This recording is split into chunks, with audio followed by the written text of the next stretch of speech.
ডাগআউটে বসে আছেন তাসকিন, অশ্রুতে তার চোখ টলমল করছে, যেন যে কোনো সময় বাঁধ ভেঙে অবিরাম ঝরবে সেই অশ্রু। টাইগার পেসারের এই দৃশ্যটার সঙ্গে নিজেকে মেলাতে পারেন যে কোনো লাল সবুজের ক্রিকেট প্রেমী, কারণ সহজেই জেতা ম্যাচ বাংলাদেশের ব্যাটাররা যেই পর্যায়ে নিয়ে গিয়েছিল সেটা দেখে দর্শকদের অবস্থাও তাসকিনের মতোই হয়েছিল। তবে অন্য সবার চেয়ে তাসকিনের কষ্টটা যে একটু বেশি। কঠিন সময় নেমেছেন ব্যাট হাতে, নিশ্চয়ই চেয়েছিলেন দলের জয়ে বড় ভূমিকা রাখতে, কিন্তু সেটা আর পেরে ওঠেননি। প্রথম বলেই হয়েছেন এলবিডব্লিউর শিকার, ফিরেছেন গোল্ডেন ডাক নিয়ে।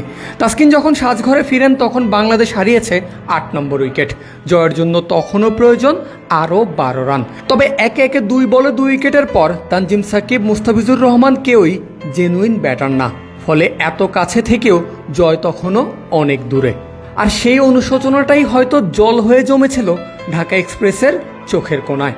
ইনিংস ব্রেকে তাসকিন বলেছিলেন, ভালো বোলিং নয় বরং ম্যাচ জিতে তবেই করতে চান সেলিব্রেশন, এবং শেষ পর্যন্ত হেসেছেন তাসকিন, করেছেন সেলিব্রেশনও। উইকেটে থাকা মাহমুদুল্লাহ জয় নিশ্চিত করেই ছেড়েছেন মাঠ।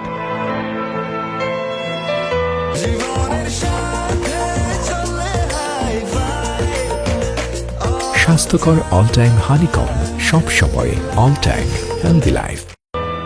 যদিও এই জয়ের রাস্তাটা সহজ করে দিয়েছিলেন তাসকিনরাই, বাংলাদেশের বিপক্ষে সব সময় জ্বলে ওঠা কুশল মেন্ডিসকে আজ একদমই সুবিধা করতে দেননি ঢাকা এক্সপ্রেস।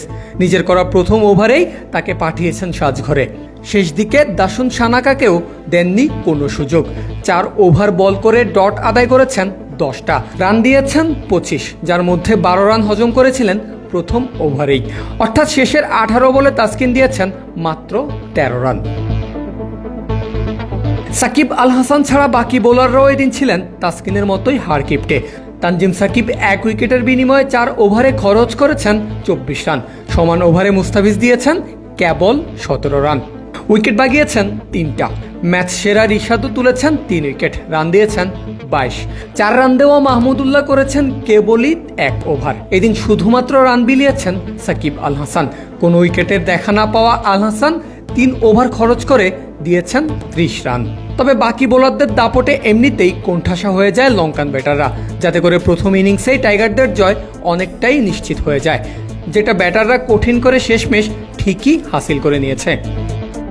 পারভেজ আল হাসান, ক্রিক ফ্রেন্জি।